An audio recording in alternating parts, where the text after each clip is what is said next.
enfrentándose a coyunturas que de algún modo son relevantes, ¿vale?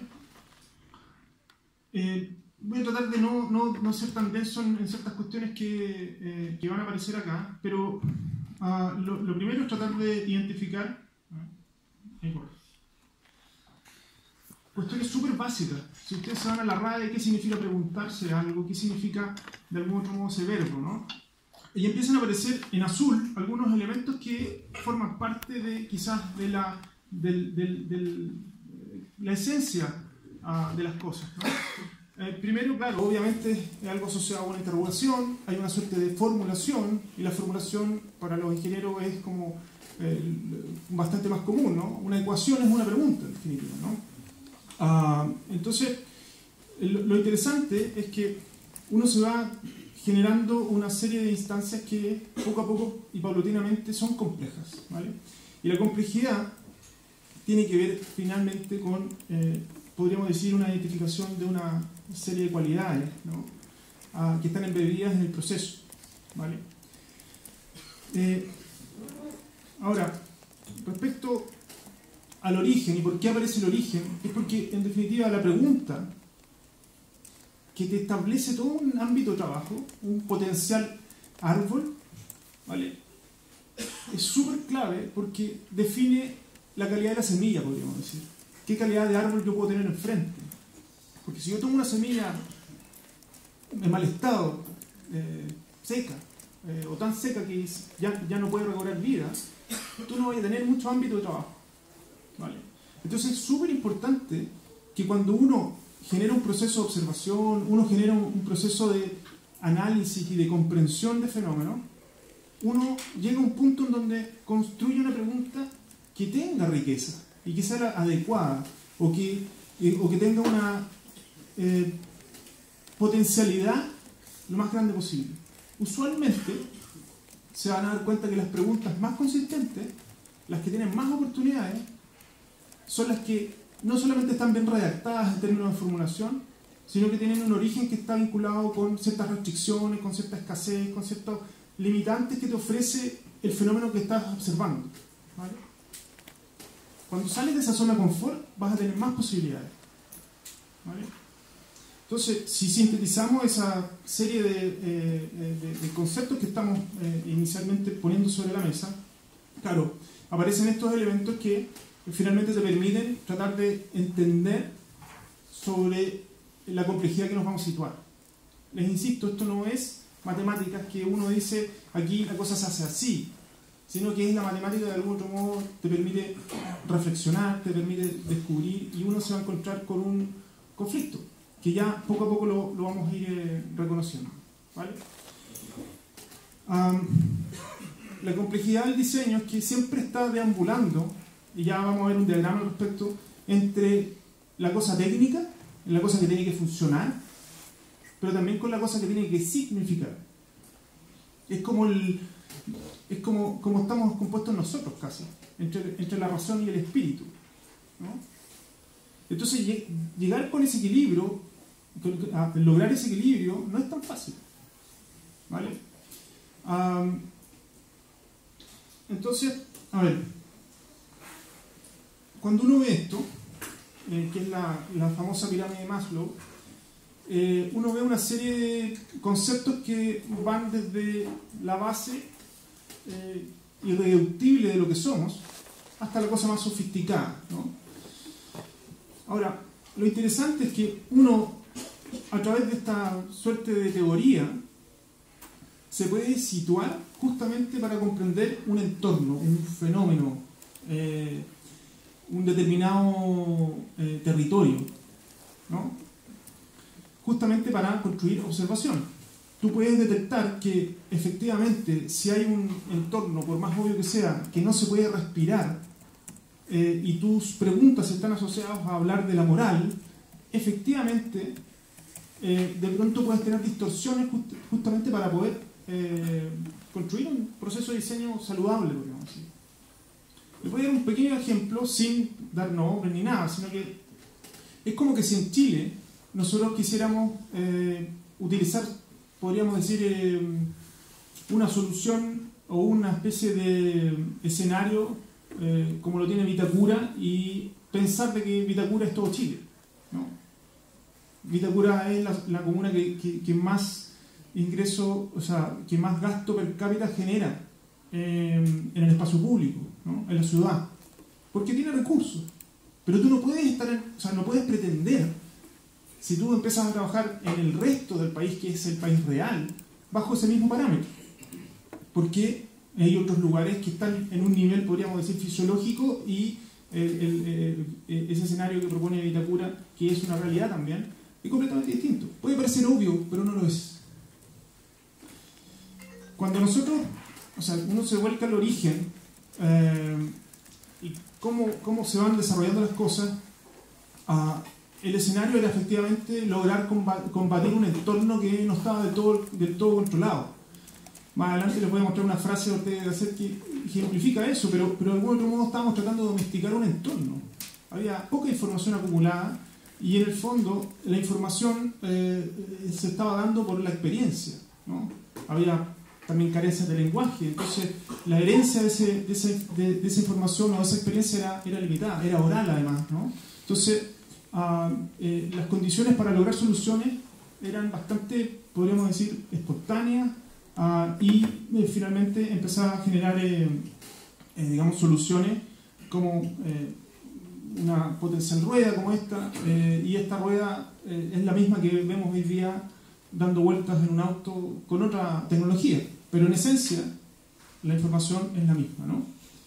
Entonces, claro, ese entorno te va condicionando y te va dando todas estas opciones o soluciones que claramente estaban soportados quizás por un nivel fisiológico, ¿no? Cómo yo sobrevivo, cómo yo logro, o sea, hoy día tener, por ejemplo, un cuchillo es por una cuestión que es súper funcional. Esto viene siendo una suerte de cuchillo, pero también es un arma.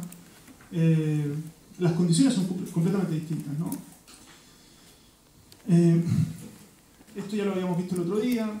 O sea, cómo todos estos elementos empiezan a entregarte una suerte de soluciones, ¿no? Que estaban súper vinculados con ese contexto determinado, ¿no? Ese era el Kipuk, y aquí está más o menos la construcción del lenguaje, que era el Kipuk, ¿no? Etcétera. Entonces, si uno empieza a ver, repasando objetos y realidades, se da cuenta que, en definitiva, todo proviene de un origen, ¿no? Que es, por más que sea estúpido lo que voy a decir, o obvio, proviene de la esencia del ser humano, ¿no?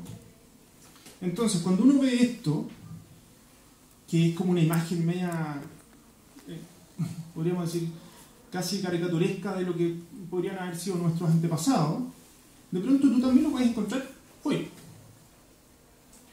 O sea, cuando tú ves a una persona por X razón en esta condición, tú no puedes estar pensando en un nivel de sofisticación en la pregunta, por más obvio que sea. Yo estoy tratando de extremar las cosas también. O sea, yo sé que es obvio, pero es que a veces, cuando estás trabajando en un entorno que ya es más difuso, construir preguntas puede generarte resultados negativos porque no estás leyendo de buena forma ese contexto. Entonces estoy tratando de extremar la cosa, ¿no? Entonces es obvio que acá, si hay alguien que no tiene nada, tú vas a entender que no tiene nada porque lo ves.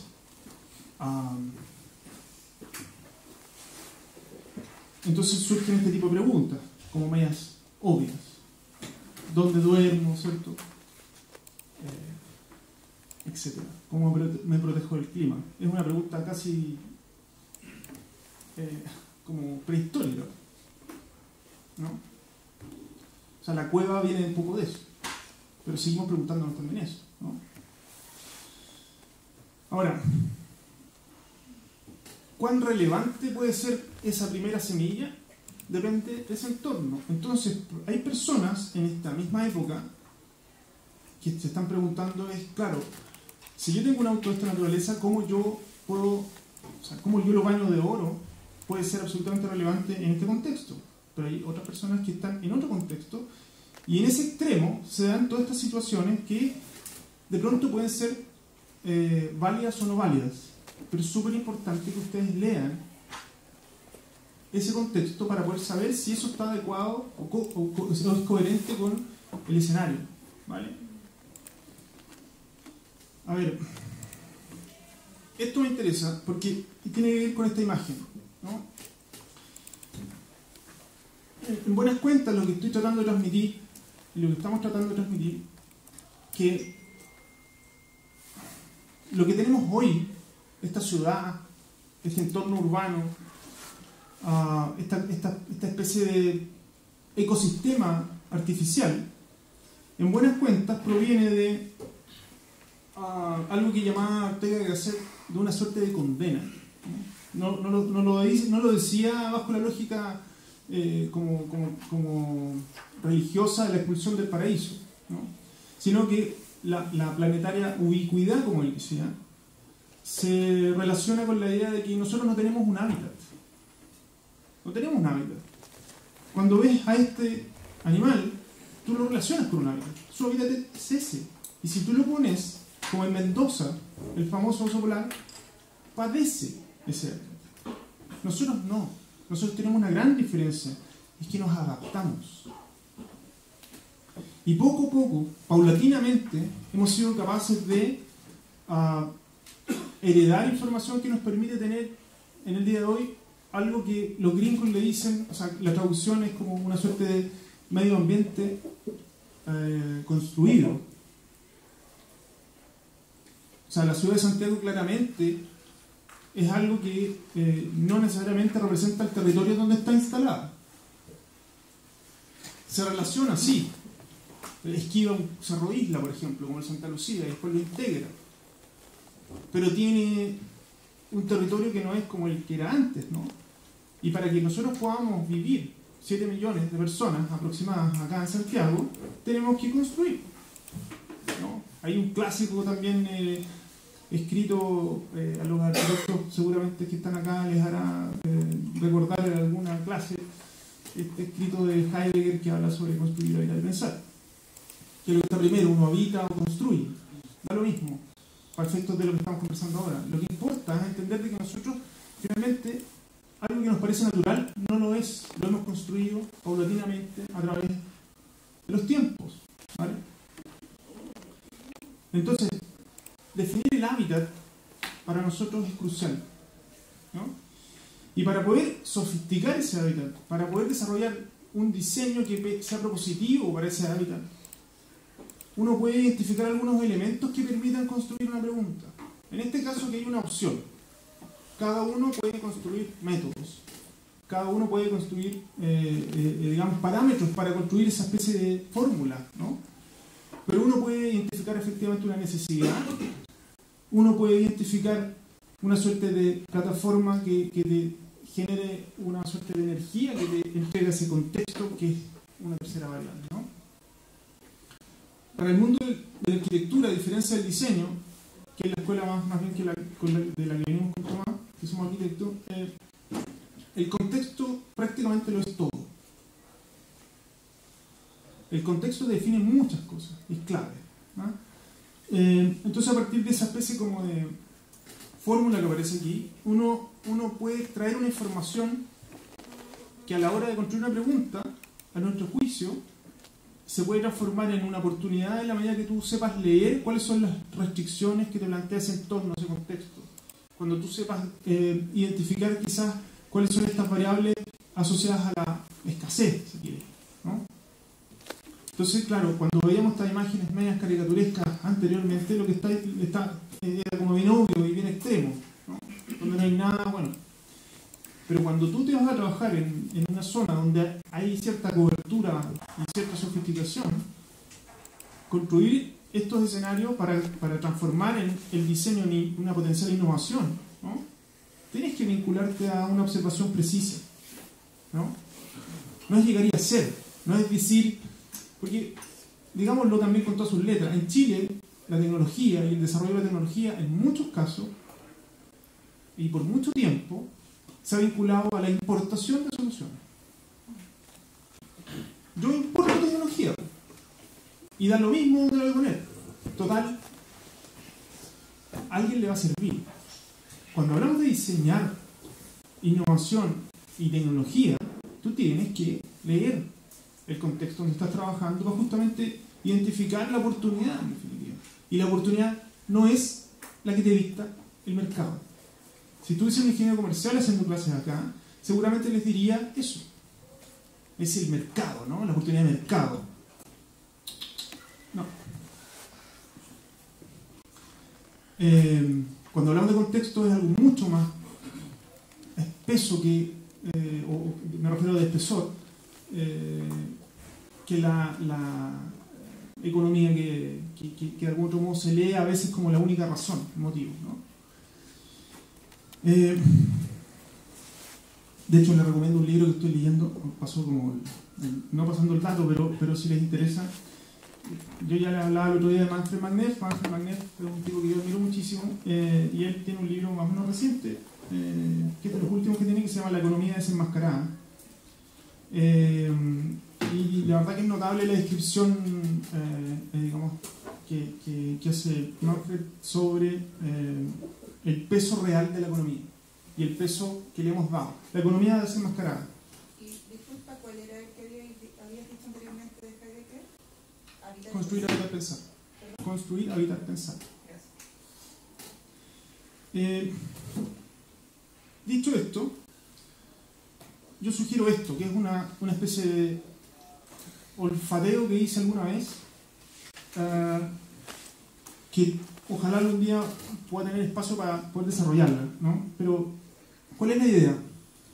Si nuestro origen común y universal proviene de ciertas necesidades también universales, que son inherentes a cualquier ser humano, en cualquier territorio, podríamos decir que toda nuestro escenario, nuestro medio ambiente construido, como les decía antes, proviene de ahí. Y uno podría hacer relaciones de dónde proviene. Si nosotros hablamos de que para habitar yo tengo que respirar, como dice Maslow, ¿no? Alimentarme, dormir, etcétera, etcétera, que todos lo tenemos que hacer, si no nos morimos. ¿Qué proviene de ahí? Porque desde ahí no solamente vienen preguntas, sino que vienen necesidades, se construyen actos, espacios, hechos, herramientas, etc. Un ejemplo: alimentarse, algo absolutamente esencial. Imaginemos, hagamos una especie de visión prehistórica de cómo era la cosa, ¿no? En un ambiente tan inhóspito como el que uno podría encontrar miles de años atrás, cazar algo, uno lo hacía porque tenía que alimentarse, ¿no? Por más obvio. ¿Quién lo hacía? Eventualmente el que tenía mayor capacidad física, ¿no? ¿Qué necesitaba para lograr ese resultado? Algún tipo de utensilio. Imaginen lo que era lograr, digamos, al cabo de una serie de intentos, cazar algo. Cualquier cosa que sea. Aprender a cazar. Una y otra vez, ¿no? Y logras hacer eso. No solamente estás contento porque cazaste, ¿no? Y dominaste, entre comillas, ese entorno, sino que eso se traduce en la continuidad de la especie. Para ese núcleo que tú representas cuando cazaste. Entonces, obviamente, ¿qué acto se podría relacionar con alimentarse? La fiesta.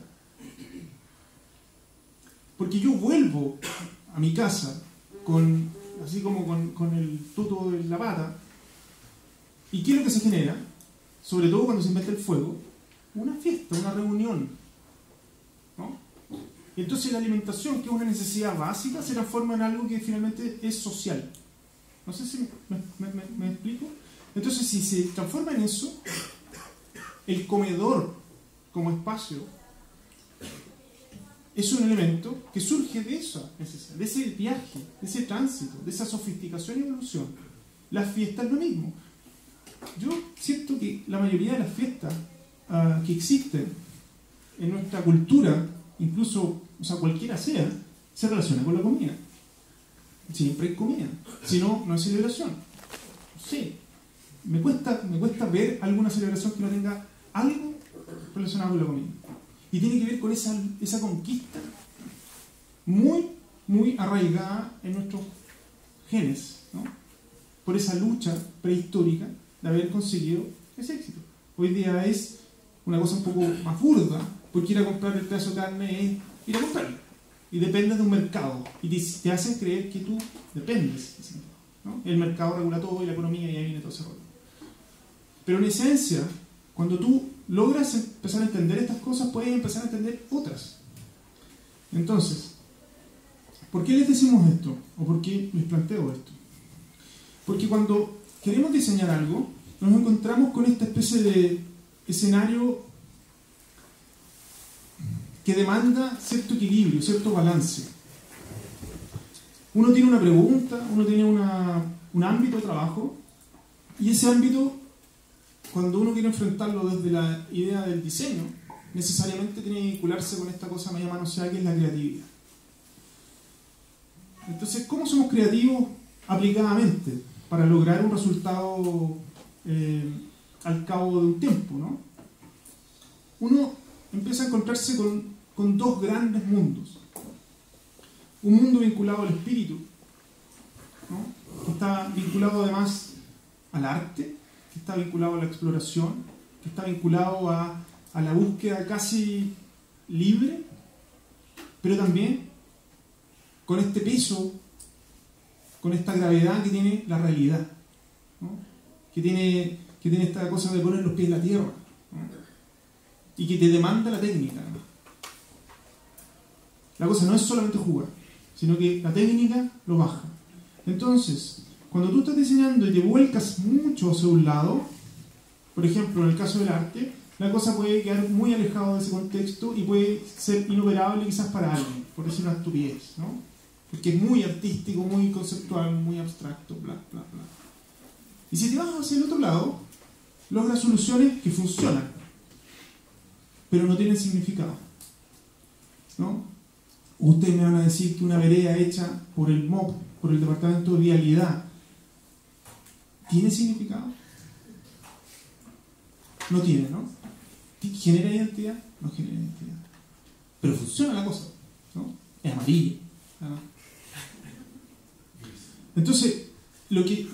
¿Cómo? Gris. ¿Gris? Gris. No, pero la cunetita la pintan amarilla y el amarillo le gusta, ¿no? El amarillo le gusta, por si acaso, por la seguridad, ¿no? Entonces, claro, perdonen por las caricaturas y no quiero ofender a nadie, pero lo que quiero tratar de transmitir es que finalmente cuando uno está trabajando en un ámbito que busca diseñar algo, uno tiene que lograr un equilibrio. Uno tiene que construir ese balance, ¿no? Y de esa manera, el tipo que logra construir ese balance y ser precisos en la solución, uno puede alcanzar algo que en el mundo más del diseño, arquitectura y todo este rollo le llaman obra, ¿no? Entonces, nosotros, así muy, muy genéricamente, identificamos que surgen, podríamos decir, dos grandes síntesis en este viaje, en esta especie de trayectoria que te propone una suerte de árbol. Primero, aparece el ámbito de trabajo, el escenario, y ese escenario este es el lugar donde me voy a posicionar, esta es la semilla, y ahí se te abre ese árbol, y uno dice, qué chuchado. Esa es la verdad. Entonces, en eso, de nuevo aparece, en esta apertura, un proceso de exploración, donde uno poco a poco va acotando, va sintetizando y va sacando resultados que permitan acercarte a otra gran síntesis, que es el proyecto. Porque el proyecto lo que hizo fue un viaje que desechó muchos elementos que formaron parte de ese viaje y que tú finalmente sintetizas en esa obra, ¿no? Ahora, cuando tú logras un proyecto tecnológico, el que sea, y lo tienes ahí, tú tenías una aplicación, tú tenías un escenario propuesto. Pero cuando tú logras una síntesis muy potente, las aplicaciones pueden ser variadas. No solamente una, sino que pueden ser variadas.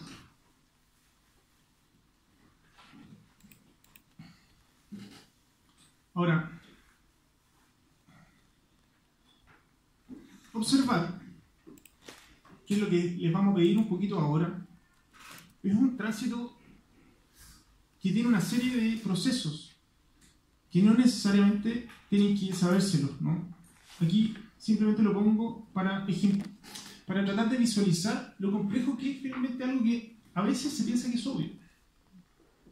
Uno cuando, por ejemplo, opera en el espacio público, en cualquier espacio que te propone un edificio, arriba del Transantiago, del metro, lo que sea, uno está entregado a lo que te entrega el lenguaje de esa ciudad, de ese edificio, de esa plaza, de ese bus, etc.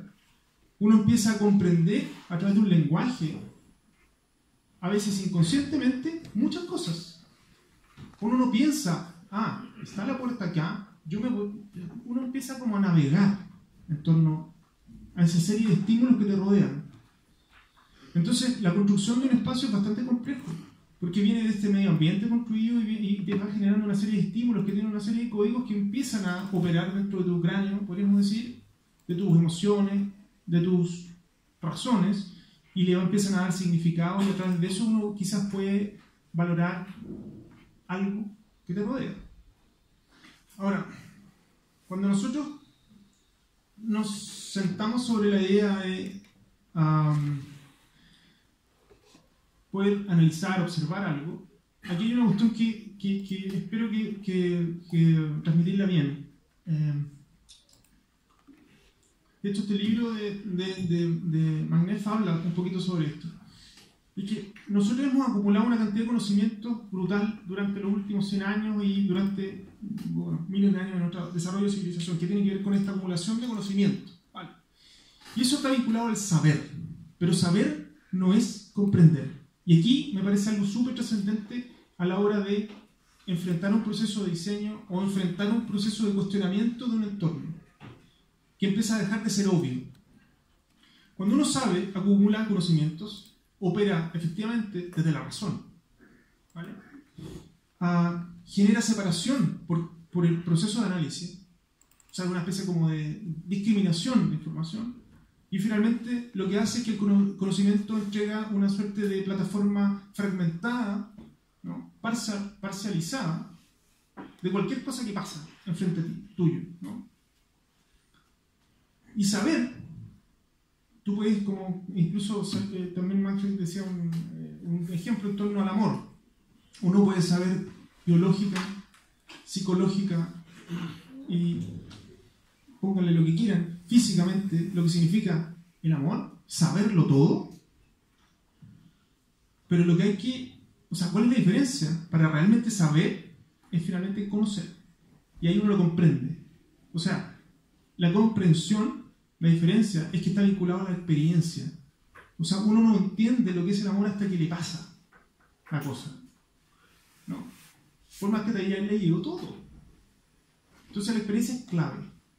Y ahí uno sofistica ese conocimiento racional en algo que se asocia a la comprensión. Porque uno acumula, en vez de conocimiento, podríamos decir conocimientos que están asociados a información, datos, etc., acumula experiencias, ¿no? Opera más que desde el espíritu, más que desde la razón, desde el espíritu, y construye integración. Porque finalmente el proceso de la experiencia es más bien holístico. Entonces, es como el tránsito que les hablaba hace un rato, como uno desarrolla esta especie de proceso de diseño. No es ni lo técnico ni lo artístico, es un poco lo mismo, ¿no? Pero es súper clave eso, porque les insisto, la experiencia es la madre del cordero acá, que seguramente hoy día es un poco denostado. Y por eso sale acá abajo. Es como uno construye un puente, que es lo que Goethe planteaba, entre la ciencia y la espiritualidad. No es lo uno o lo otro. No es una separación completamente ajena. Integración. Y con ese balance uno puede ver las cosas de otra forma, con mayor sensibilidad al entorno, al contexto. En definitiva, como dice gran arquitecto como lo ubican, la forma es el qué y el proyecto es el cómo.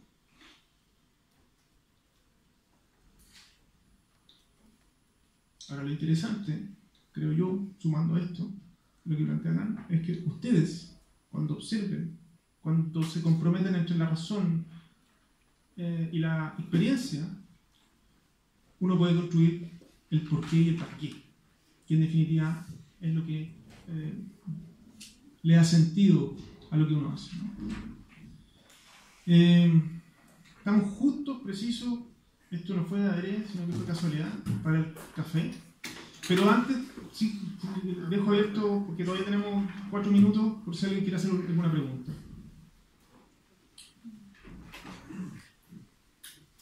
¿Cómo tal? El hombre en el contexto prehistórico, donde tenía que cazar su propio alimento, era su hábitat. Claro. Como el oso en el... Claro, exactamente. En el hielo, ¿no? Sí. Claro, y ahí, ¿qué pasa ahí? Se sale de su hábitat y construye un hábitat artificial. claro. O sea, la ciudad es un invento. La ciudad es el mayor invento de la humanidad. Nuestro hábitat es salir a cazar. Lo que pasa es que... No, es medio peligroso ese comentario. Yo le corto no, o sea... Pero ¿sabes qué? Mira, cuando uno empieza a hacer este viaje, te aseguro que hay muchos patrones de comportamiento que están asociados justamente a eso. Por eso que les explicaba la idea de alimentarse. ¿Por qué alimentarse? Que, mira, hay personas que se pueden alimentar de manera eficiente. Por ejemplo, un astronauta. Está en una base espacial, el tipo no se va a comer cualquier cosa que uno podría decir, wow, ¿no? No, tiene unas par de pastillas que dice, no sé, sopa de verdura, complejo vitamínico, se está alimentando, ¿no? Pero el ser humano es más complejo que eso. Y esa casa, ese proceso de alimentación, esa conquista, es la fiesta. Insisto, ustedes hubiesen pensado, o sea, esta es mi postura, pero yo estoy convencido de que la fiesta se vincula con eso. Ese es el origen de la fiesta. O sea, el sacrificio, incluso religioso, cuando se mataba un cordero, ¿qué es lo que termina con el sacrificio? Una fiesta. Entonces, hay muchos elementos, cuando tú dices la casa, que puedes después verlos vinculados quizás con otros. Porque este árbol, que es como lo que yo mostré ahí, muy inicial y básico, podría ser prácticamente eterno con todo lo que hacemos, con todo lo que nosotros hemos construido como sociedad, como civilización, ¿no? Y hay muchos puntos en común, en donde de pronto algunos de los elementos tienen vínculo con efectivamente alimentarse y quizás con otra necesidad, como la necesidad de autorreproducción. Entonces, cuando empiezas a ver de esa forma, puedes ver quizás de una manera más profunda. Y es ahí donde empiezan a aparecer oportunidades, no en lo obvio. No sé si alguien más tiene alguna pregunta. ¿Sí? Dentro del proceso de diseño, está la identificación de una necesidad. Entonces, yo siento de cierto modo que la necesidad ustedes ya la han planteado, que hacer de Santiago una ciudad ingeniosa. Y que para ello trabajemos en medio ambiente, movilidad, seguridad, dentro de ese ámbito. Entonces, siento que para llegar al producto o proyecto ya está generada esa necesidad. Entonces, la observación es de eso, de esos actos. No, esta presentación es absolutamente general y no está orientado necesariamente a movilidad o cualquier otro elemento. No, porque lo que pasa es que, insisto, mira, tú puedes de pronto trabajar sobre la movilidad, pero empiezas a hacer... O sea, trabajar sobre la movilidad no quiere decir que trabajes con necesariamente la movilidad. Puedes terminar haciendo otra cosa que fomente algo que está asociado a eso. Pero esta presentación, por lo menos, lo que quiere entregar es algunos elementos genéricos para entender cómo construir una pregunta, cómo enfrentarse a un escenario que les permita a ustedes efectivamente tener una oportunidad para después diseñarla, para después hacerla, ¿sabes? Pero es súper importante eso, no es como llegar, mira, sabes que a mí me tinta que esta cuestión podría funcionar, o sea, ¿cachai? Esa cosa como el me tinca es pensar de que lo único que importa es el proyecto, la cosa, y no es la cosa. No es la cosa.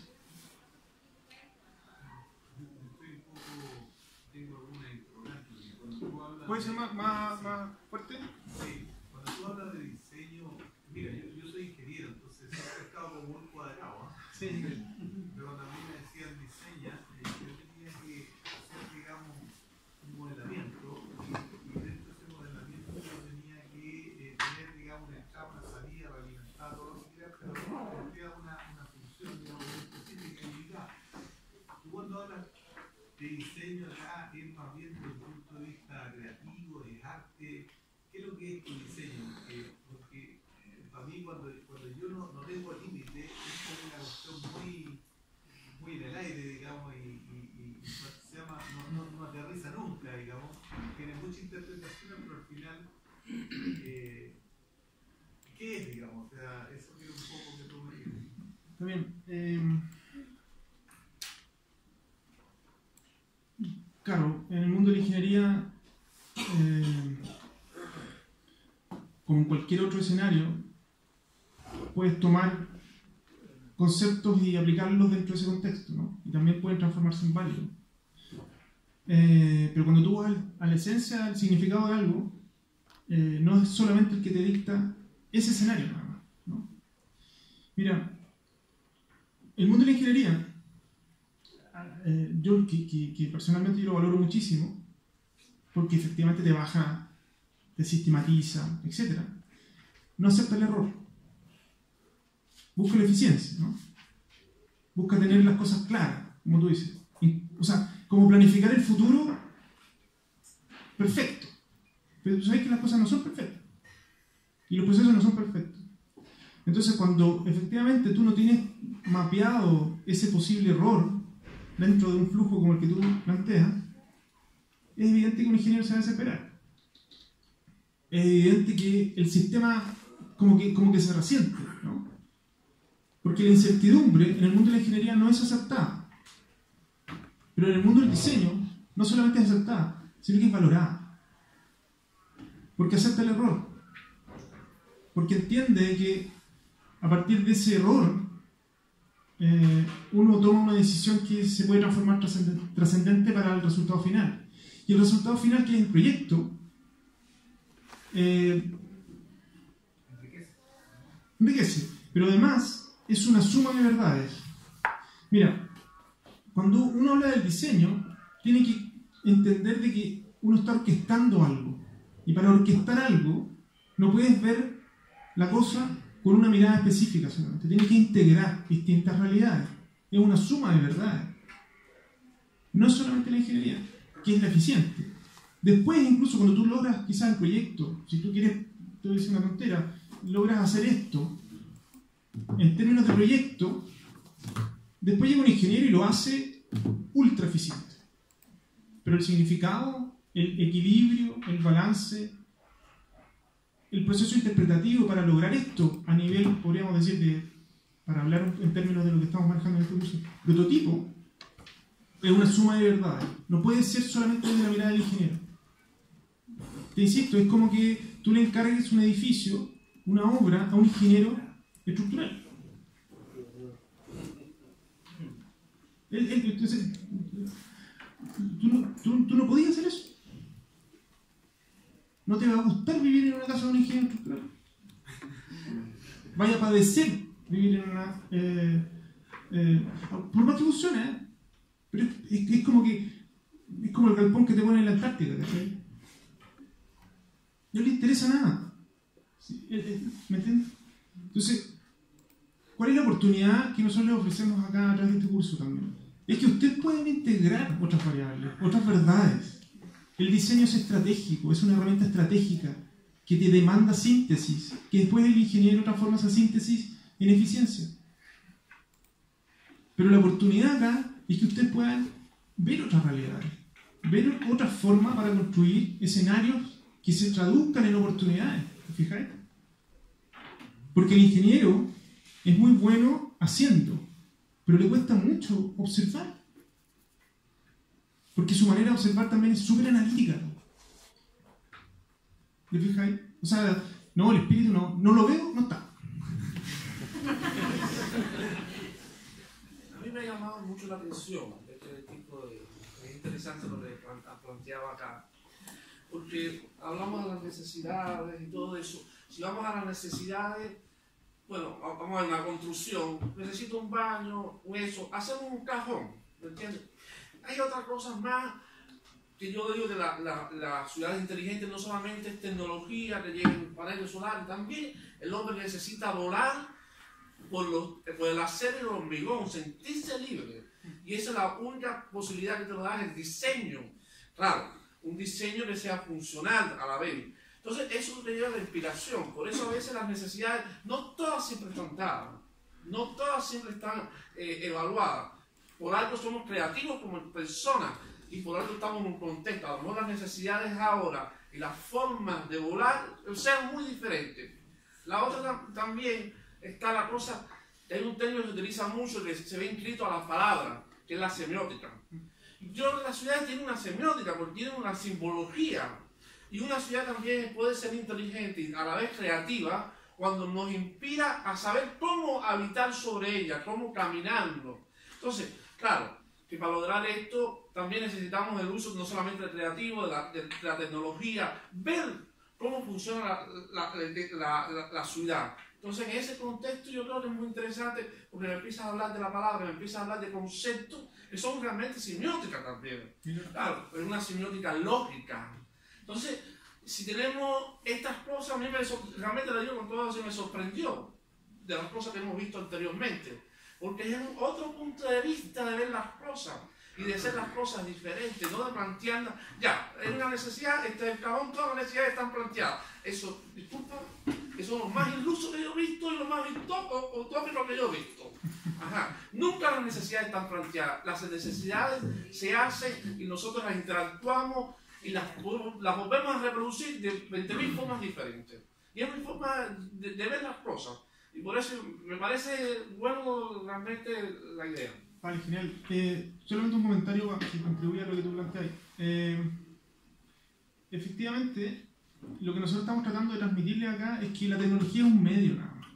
La tecnología, cuando se enfrentan a ella, es una herramienta. Pero no tiene sentido esa herramienta si ustedes no saben cómo analizar su comunidad, su barrio, la ciudad, las complejidades, porque si, miren, la cosa es sencilla. Si la gente se va de una ciudad, no hay nada. No hay nada. ¿Qué es lo que aparece? La ciudad fantasma. ¿No? ¿Y la ciudad fantasma qué es? Simplemente un espacio inerte que puede seguir funcionando, si quieren, desde el punto de vista tecnológico, pero la naturaleza se le va a comer, porque empieza a caer polvito, polvo. Después viaja una semilla y sobre ese polvo, con la lluvia, empiezan a aparecer plantas. Y poco a poco la naturaleza toma posesión de nuevo de lo que le pertenece.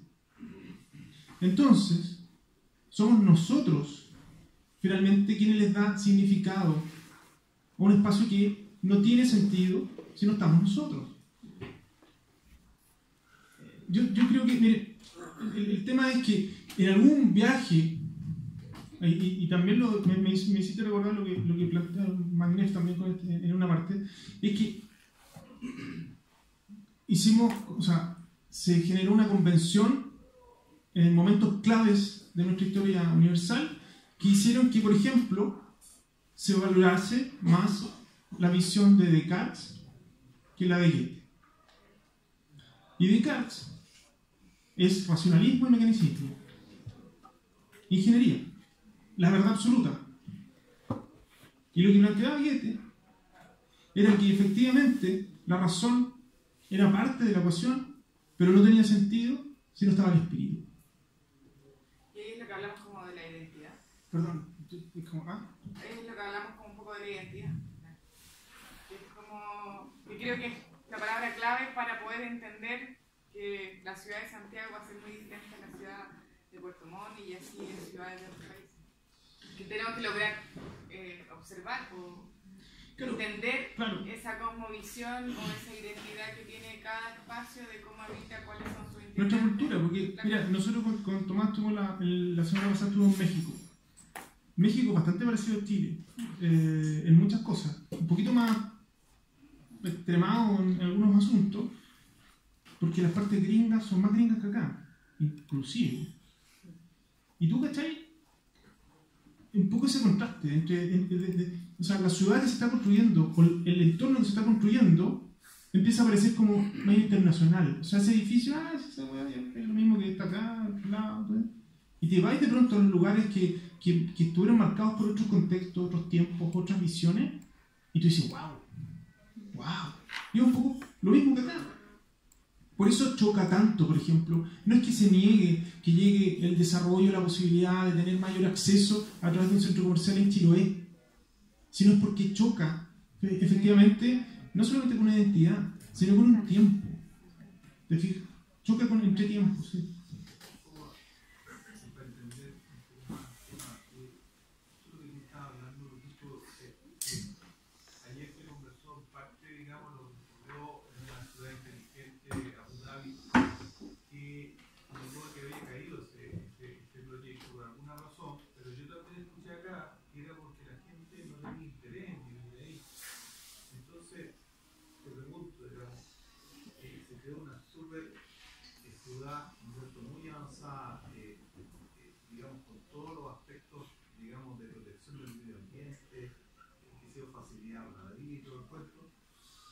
Ahí se puede haber producido, por ejemplo, esta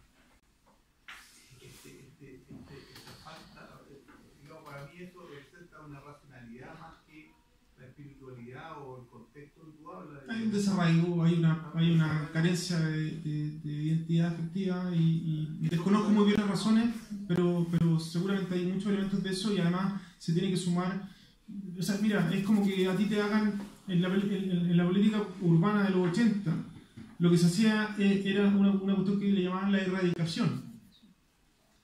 El gran registro y el patrimonio que tiene la Villa de San Luis es justamente eso. La erradicación, lo que hacían era que los bolsones de pobreza que estaban en zonas que tenían valor para los ricos se erradicaban. Mira lo fuerte que era, se extraía, era un tumor, había que sacar la hueá. ¿Y dónde tiraban? Lejos. Y no solamente lejos, sino que las esparcían, unos para allá, otros para acá. Todos los tejidos sociales se descomponían, se despolitizaban, perdían cohesión social. Entonces tú podías llegar a un lugar donde sí, tenías, oye, la puerta funciona, tengo una casa, por fin mi casa propia, el sueño de la casa propia. Entonces esa construcción de imágenes tan precaria que se hicieron en los 80 te generaron un desarraigo y finalmente lo que hacían es que tienen posteriores costos sociales muy grandes. Oye, ¿sabes qué? Por un tema de hora, pasemos al café para que después podamos tomar. Muchas gracias.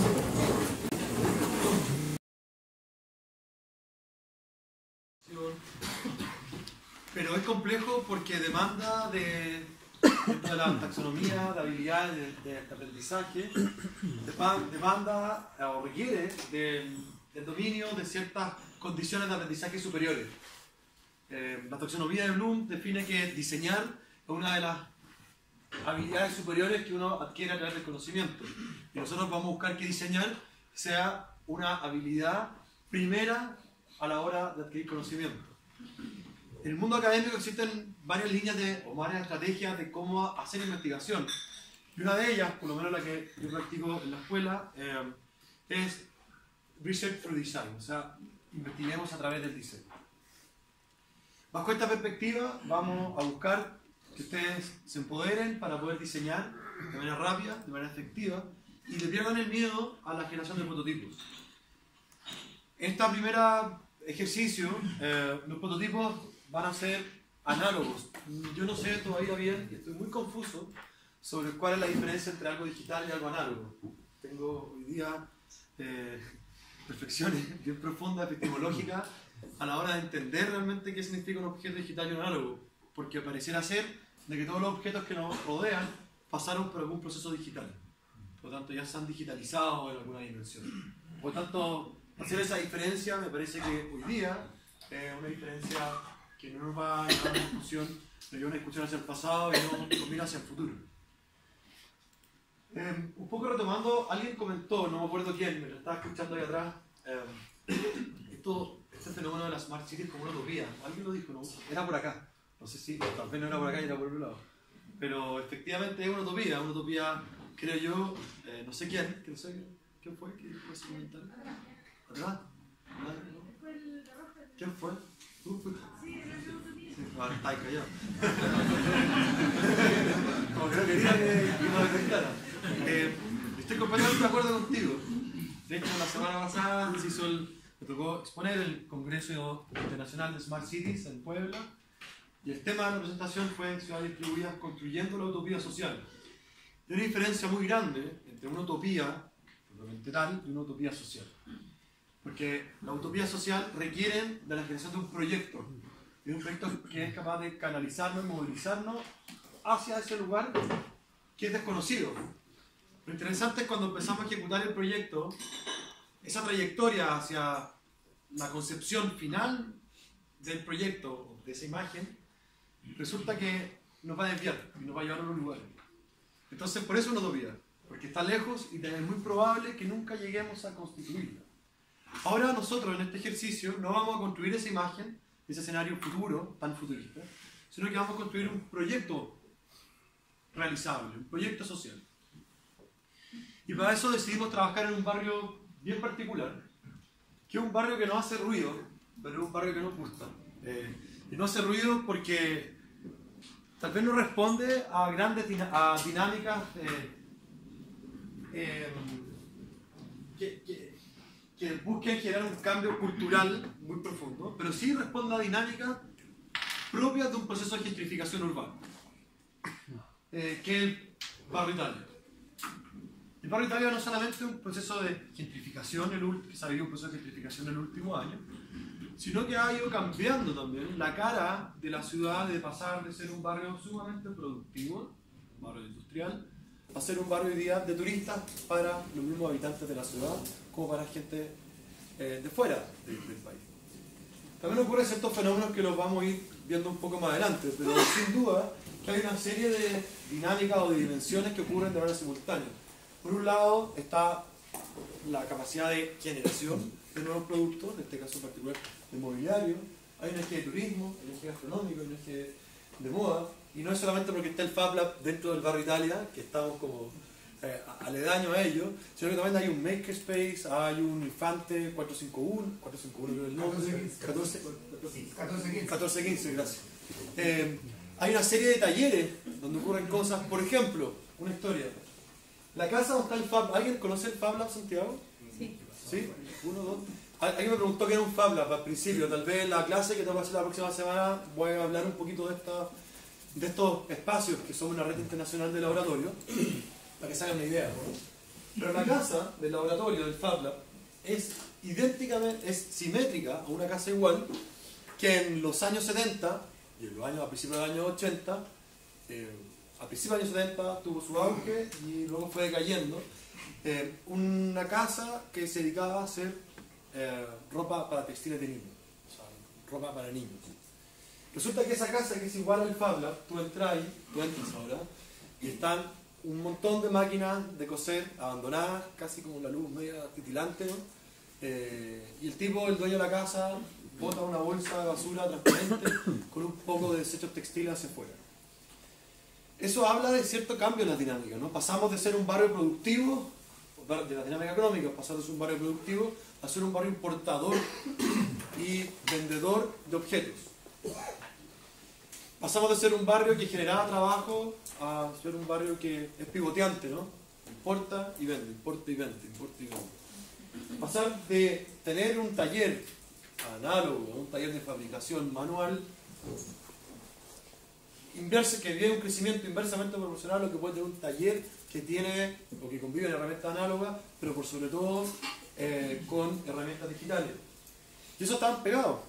Entonces se vive una realidad como de desconexión con este modelo de ciudad globalizada que hablamos, de ciudad distribuida, que lo hablamos en la clase, si no me equivoco, 2 semanas atrás, ¿no? Cuando hablamos de las 3 topologías de redes. Sin duda que ese taller mecánico se quedó en esta topología de red descentralizada. Y hoy día este laboratorio está o habita en una topología de red distribuida, ¿cierto? Entonces uno queda arrastrado con esa historia condicionado y otro es capaz de abordar de manera positivista las dinámicas del futuro. Ahora, ¿por qué este barrio? ¿Por qué elegimos el barrio Italia? Primero, porque hay algo que es fundamental para mí, que tiene que ver con la construcción de estas utopías sociales, que hay una brecha de analfabetismo digital bastante corta y alfabetismo urbano. O sea, hay gente que cuida el barrio. Todos los que están ahí son conscientes del barrio que están habitando. Pensamos ir a otros barrios mucho más tensos, por así decirlo. Pues resulta que trabajar en esos barrios, en una primera instancia, que me ha tocado a mí trabajar en muchos de ellos, a nivel personal y académico, profesional y académico, es más difícil. Por lo tanto, creíamos de que es un buen ejercicio entrar a un barrio donde ya hay ciertas cosas resueltas. Ahora, tiene su complejidad también, porque uno entra y no dice, bueno, está todo bien. Entonces, por lo tanto, va a demandar de que ustedes potencien y agudicen su capacidad de observación. Lo segundo que tiene el barrio es que es un barrio bastante acotado y un barrio que está organizado. Vamos a intentar de que venga gente de la Asociación Gremial del Barrio Italia, con lo que estamos trabajando. Desde el FARLAB estamos implementando un proyecto de economía circular dentro del barrio y buscamos cambiarle esta cara económica para entender que un barrio inteligente tal vez es un barrio que es consciente. Solamente eso. La primera dinámica del barrio, me imagino que esta imagen, ustedes ya saben, yo no soy de Santiago, por lo tanto yo descubrí estos barrios hace poquito tiempo. Odiaba Santiago y no me sigue gustando mucho, para ser honesto. Tenemos primero un barrio productivo, ¿no? Barrio Italia, porque está las primeras familias italianas que se van a instalar, sobre todo las fábricas de la sombrería Girardi. Y nos queda hoy día como herencia una serie de edificios patrimoniales, pero también nos queda como herencia este saber hacer. Hay una técnica, hay un oficio ganado del barrio. Incluso un oficio que llega a tal punto que es capaz de poder construir una identidad particular del barrio, que partió siendo como un barrio de la moda. Los talleres textiles, lo mismo que les contaba antes, de mi vecino, de nuestro vecino. Pero si es que uno raspa un poquito y uno empieza a revisar realmente, ¿alguien trabaja en el barrio Italia? ¿O tiene tienda o cualquier cosa? ¿Sí? ¿Tienes tu oficina? ¿Alguien más trabaja? ¿Tú distribuyes muebles? Perfecto. Bueno, te quería contar otra cosa acerca también del barrio Italia. Estuve hace un tiempo acá en la estación Santa Isabel del metro, que justamente es corazón del barrio Italia. Y hay un gran afiche, que yo creo que si vamos a trabajar con el barrio Italia, deberíamos todos ir a verlo, donde aparecen los diferentes edificios patrimoniales o lo que queda hoy día del barrio Italia. La estación del metro. La estación, sí, dentro de la estación del metro. Sí. Por ejemplo, estaba Luchetti tenía una industria también de tallarines en el barrio Italia y queda justamente uno de esos edificios. Es uno de los ejemplos, justo me acordé, en una de esas tengo la imagen acá en el... No puedo haberlo tomado una foto. Sí, es bonito porque están las fotos, justo en la salida del metro, están todas las fotos, para que también lo vayan a conocer. Creo que es muy bonito eso del barrio, que buscó recuperar su memoria. Entonces, es un barrio productivo, por esencia, así se formó. ¿Cierto? Gente italiana, emprendedores, la palabra más prostituida del mundo, emprendedores italianos que se van a instalar en este barrio a cambiarle la cara, pero hoy día también tenemos una herencia más contemporánea tal vez, ¿cierto? Que también es producción, la reutilización. Son carísimos estos gallos, ¿no? O sea, no sé quién me compra, para serle honesto, ¿cierto? Ya va a pasar por ahí, ya te están cobrando, los tipos son tremendos. Se caen las fotos, te miran feo. Pero también tiene que ver con una cara de la producción, ¿no? Una cara nueva que se quiere mostrar en el barrio. Y estamos insistiendo con esta visión de no digitalizar o analogizar este encargo, es trabajar con esta dimensión, con una dimensión tal vez más humana. Pero también ocurren ciertas cosas que tienen que ver, que son particulares del barrio, que tienen que ver con el tipo de edificio. Una densidad baja, originalmente, hoy día una densidad baja tirada con tendencia media. Pero no solamente eso, sino que el hecho de que una casa colonial, chilena, o este barrio esté conformado por, uno, fachadas continuas, ya habla de la generación de un lleno y de un vacío hacia el espacio público. Pero lo particular de este barrio es que la tipología de las casas, ser fachadas continuas, fachadas muy densas, con ventanas muy pequeñitas que van hacia afuera, corta la relación entre el interior de la manzana y el exterior. Por lo tanto, el espacio público, el espacio abierto, original de este barrio, es hacia el interior de la manzana, no hacia el exterior. Por lo tanto, uno entenderá de que si uno camina por el barrio Italia, por fuera, uno puede decir, no pasa nada. Pero resulta que la vida está hacia el interior, producto de este tipo de vivienda, producto de las plazas, de los jardines y luego las plazas. Luego se conformaron galerías, ¿cierto? Y todas las galerías ocurren hacia el interior de la manzana y no hacia el exterior. De hecho, es más, el ancho de la vereda no tiene ningún grado de relación con lo que ocurre al interior de la manzana. Los estacionamientos, por ejemplo. No sé, yo voy para allá y voy a almorzar y los autos se estacionan a tal punto, tirados hacia adelante, que hoy día los autos cada vez son más grandes y uno camina, uno tiene que esperar si va a chocar con alguien. O sea, si alguien viene en contra para que esa persona pase y luego pasar otra. Y tiene una característica este barrio, que es un barrio que no tiene plaza central. No tiene plazas. La estación de metro puede ser lo más cercano a una plaza que tiene el barrio Italia y una nueva esquina que hicieron en el bar de René, afuera, no sé si alguien conoce. Pero no han contado un buen bar. Conformaron una plaza, pero no fueron capaces la municipalidad de liberar el auto en la superficie y así todos hicieron una buena terraza, pero mantienen el auto sobre la superficie. Ahora, le ganamos espacio a los autos, perderá el barrio fuerza si es que el auto, la persona santellina que viene de visita al barrio, si se estaciona en la puerta, tal vez no le acomoda tanto. En una sociedad que estamos súper obsesionados con los centros comerciales. Entonces, por contraparte a esta fachada aparece este mundo interior, ¿cierto? La galería. Uno puede caminar por fuera, no pasa nada, pero uno entra a la galería y aparece una dinámica bastante más fina, ¿no? Incluso aparecen nuevas texturas, nuevas plazas, nuevos parques. Una nueva manera de habitar la ciudad. Mejor, peor, no sé. No metemos juicio de valor, pero sin duda que es llamativo, ¿no? Que habla de una topología arquitectónica bastante particular del barrio. Pero no solamente eso, sino que hoy día aparecen construcciones con este lenguaje que chocan con este otro lenguaje. El Fab Lab está hacia, justo donde estaba la Guías Concha, hacia el sur es Ñuñoa. Providencia reguló la altura, y esto ya este edificio está en Providencia, pero cuando uno ve la publicidad del edificio inmobiliario que están construyendo en el barrio, dicen de solo 19 pisos, vida de barrio. Solo 19 pisos. No hicieron más porque Polman no se metió. Entonces, claro, uno dice, bueno, ¿cuál es el peso? Por ahí dice la literatura histórica del barrio que la gente salía a tomar el famoso fresco, ¿cierto? A los árboles, a vivir de la sombra. Pero hoy día podemos tomar el fresco en un barrio que está súper dinamizado, donde las pocas casas patrimoniales que van quedando se nos formaron en comerciales, donde una casa que hace no más de 10 años atrás valían ¿qué menos? De 2.000, 3.000 UF, hoy día están sobre las 10.000. Sobre las 10.000 UF. Si yo vendo mi casa en 10.000 UF, ¿qué me compro? ¿Me compro una casa? ¿Alguien que vive en ese barrio? ¿Dónde se va a vivir por 10.000 UF? Es bastante plata, no es poca, ¿cierto? Tiene opciones, pero ¿tendrá esa vida de barrios nuevamente frente a un edificio de 19 pisos y no solo uno, sino que varios? El desarrollo inmobiliario que hay en la avenida Vicuña Maquena, ¿cómo impacta esto?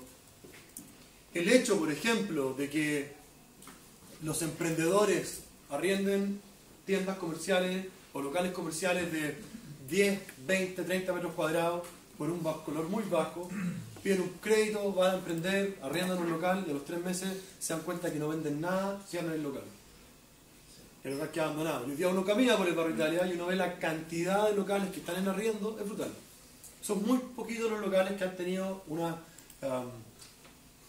que han perpetuado a través del tiempo, en los últimos 5, 8 años. Son poquitos, no hay mucho. Entonces toda esta galería finalmente empieza a generar una distorsión, ¿no? Estos locales. ¿Son positivas las galerías o son negativas? Hay galerías nuevas que hoy día aparecen en centros comerciales que pueden estar en cualquier lugar del mundo y no en el barrio Italia. Entonces, La invitación es empezar a observar, ¿no? Relaciones medioambientales, desarrollo comunitario, relación con los vecinos, locatarios, turistas y visitantes. Insisto con esto de los turistas internos y turistas externos. Por efectos del FAB 13, tenemos que recibir un montón de gente y nos pidieron tours. ¿Qué hacer? Uno en Chile está claro, ¿no? Vayan al norte, Isla de Pascua, los Observatorios, la Patagonia. Pero entrar en Santiago, dejando de lado algún par de museos, ¿qué barrio lo invitamos a conocer? Franklin, fundamental para mí. Independencia, Yungay, Italia, pero Brasil, Conchitoro, 2 calles, pero estamos, ¿cierto? París-Londres. ¿Perdón? París-Londres. París-Londres, una esquina. Pero hay algo, ¿cierto? Pero para un tipo que viene de Europa, que lo va a llevar a venir Londres. Bueno, lo que están haciendo mucho es subir al Costanera Center. Es subir al Costanera Center. O sea, para ver, y ahí ves todo. Ahí ves todo y te vas para la casa. Y te voy a volver a tu país y viste Santiago. Claro, Sé que no hay smog, ¿cierto? Entonces, ¿cómo recuperar este patrimonio cultural, histórico que hay en el barrio? ¿Cómo? Bueno, no de la perspectiva de la recuperación patrimonial, esto es un ejemplo solamente, sino que la perspectiva humana, cómo este barrio es capaz de dialogar con dinámicas mucho más fluidas, en tiempos mucho más rápidos. Ahora, yo no sé si el tiempo actual es rápido o no. Yo creo que el tiempo actual es disperso, es distribuido. Tiene que haber diferencias muy grandes.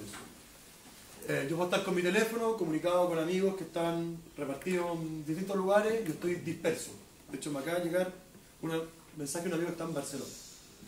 ¿Cierto? Entonces, ese tiempo que está disperso, que soy capaz de habitar el espacio físico actual, pero a la vez soy capaz de habitar relaciones humanas en distintos lugares. Bueno, ¿cómo este barrio interactúa con esa dinámica? El objetivo general del proyecto, o del ejercicio, es tener oportunidades, formular una propuesta, diseñar e implementar una intervención que responda a una dinámica crítica y controversial del barrio Italia. Una controversia no es un conflicto, una controversia es una tensión que pueden existir entre dos o más agentes. ¿De acuerdo?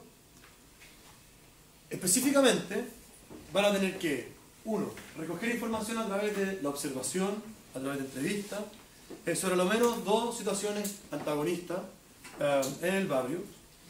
Van a tener que representar y poder visualizar esa información usando distintas herramientas que les sean más cercanas al software y sepan programar. Ningún problema, pero no es prerequisito. Lo ideal es que usemos recursos análogos. Vamos a tener que... La representación es fundamental. Y vamos a trabajar un poquito en la representación de los datos en clase. Y la idea es que esto también se pueda exponer, ¿no? Vamos a mostrar la información a la gente del barrio. Tenemos que buscar cómo, dónde y cuándo. Y por último, implementar una intervención en el barrio. La estructura de trabajo de este encargo consta de 4 jornadas. La clase de hoy, que vamos a terminar ahora, el encargo, para que se organice. Luego, la próxima semana, van a entregar este primer encargo, esta primera etapa, que lo voy a especificar qué es lo que tienen que entregar. Le vamos a dar el encargo 2, van a trabajar en clase, una corrección del encargo 2, trabajan en clase y luego viene la entrega final. ¿De acuerdo? O sea, vamos a aprovechar, entendiendo que muchos de ustedes, imagino que casi todos trabajan, estudian, van a tener la idea de aprovechar las horas de clase para, como jornada de trabajo, para que no sigan una carga tan grande para la casa. Para la próxima semana, tienen que tener algo. Pero no es tanto. ¿Vale? Es una lámina por cada uno de estos puntos. Observar y recoger información a través de fotos, croquis, videos relacionando la infraestructura, equipamiento, medio ambiente, movilidad, desarrollo, etc. Del pasado, actual y futuro. ¿Qué es lo que hay? ¿Qué es lo que hay? ¿Qué es lo que hubo? ¿Y qué es lo que podría llegar a haber? Realizar entrevistas, y esto es fundamental.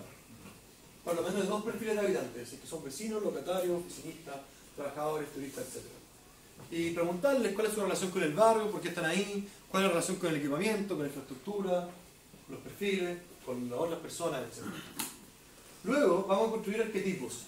¿Saben lo que es un arquetipo? ¿No? ¿Alguien sabe lo que es un arquetipo? ¿No? Es un perfil de usuario, por así decirlo. ¿Vale? Un arquetipo es la caracterización de una persona en un determinado ecosistema. Por ejemplo, yo podría construir arquetipos de esta sala de clase, perfil ingeniero, entre 30 y 40 años, ¿cierto? Que le gustan tales y tales cosas. Otro arquetipo, otro perfil puede ser un estudiante o un recién egresado de arte que está acá porque quiere intervenir en la ciudad, que qué sé yo.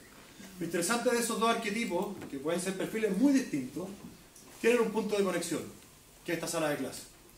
Entonces, a partir de estos arquetipos, la idea es definir situaciones pequeñas y puntuales de controversia. ¿Por qué a un estudiante de arte y por qué a un ingeniero le puede interesar estar acá? ¿Qué puede salir de ellos? Eso es la controversia. Dos perfiles distintos en un mismo lugar. ¿Ok? No es un conflicto. Podría llegar a serlo también. Ustedes lo terminan. Porque puede ser de que puede ser de que el ingeniero está obligado a trabajar con este artista y el artista no entiende a este y este no entiende al otro y quedan embarrados y nosotros buscaremos una metodología para que estos dos puedan trabajar en conjunto. Sí. Estos perfiles de arquetipos tienen que ser pensados en actores, en personas, pueden ser, por ejemplo, tipos de centros comerciales, restaurantes que... No, una cosa es la infraestructura y otro son las personas. Acá tú puedes recoger información y luego tú defines estos. ¿Vale? Y acá es como la síntesis un poquito de esto. Luego vamos a tener una propuesta de intervención. Propuesta. La propuesta va a definir una escala. Cuando hablamos de escala, hablamos de la dimensión proyectual, hablamos de tamaño. Vamos a hablar de la escala 1 a 1000, la escala de la ciudad, de la escala 1 a 100, el espacio, 1 a 10 de un artefacto y escala 1 a 1 tal vez de un dispositivo asociado al cuerpo. Vamos a trabajar en escalas ajustadas. ¿Vale? Esto quiere decir artefactos. ¿Vale? No lleguen con propuestas para hacer una instalación de 20 por 20 metros porque no vamos a llegar, ¿cierto? Seamos realistas. Por la escala también habla del tamaño. ¿De qué tamaño estoy hablando? Mira, ¿saben qué voy a proponer? Una mesa del comedor para poner en todas las veredas del barrio Italia. Perfecto. ¿Cuánto mide esa mesa? Ya algo que tienen que empezar a definir. Y la medida no va a llegar de nuestra cabeza, sino que va a llegar a partir de la información y la observación. Si yo sé que las veredas son sumamente angostas, no puedo proponer una mesa redonda para poner la mitad de la vereda.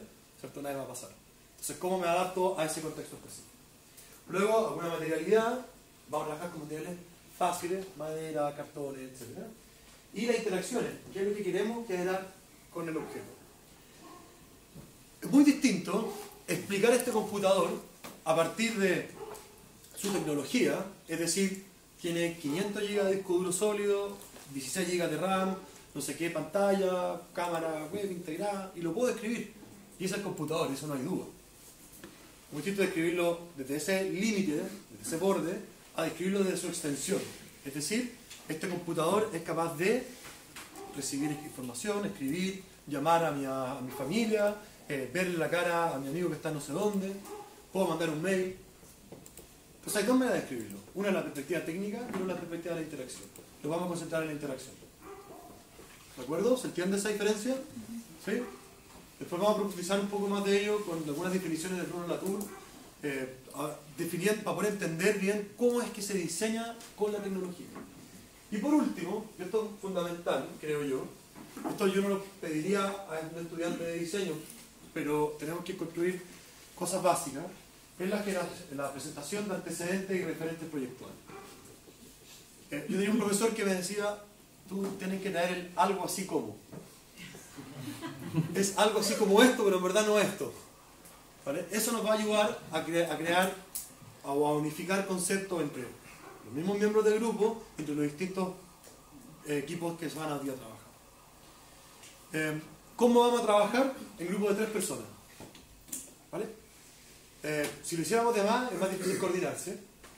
Vamos a tener 20 proyectos al fin de este curso, lo que me parece, o sea, al fin de este ejercicio, que me parece interesante. No sabemos bien si es que esto va a ser igual, el mismo equipo o no, el mismo tamaño al proyecto final, que el proyecto final vamos a avanzar en otro nivel de profundidad, con otras complejidades. Esto es solamente un ejercicio de inversión. Por lo tanto, tomen cualquier libertad entre sus conocidos, los que vivan cerca, los que sea más fácil organizarse. Eso también es parte de trabajar en equipo, ¿no? Tengo una duda. Sí. puede ser, el trabajo puede ser en base a lo que uno trajo como, o sea, que pueda adaptarlo a la idea que uno... Con la Sí, que uno lo importante es que haya consenso en el grupo, pero es totalmente libre.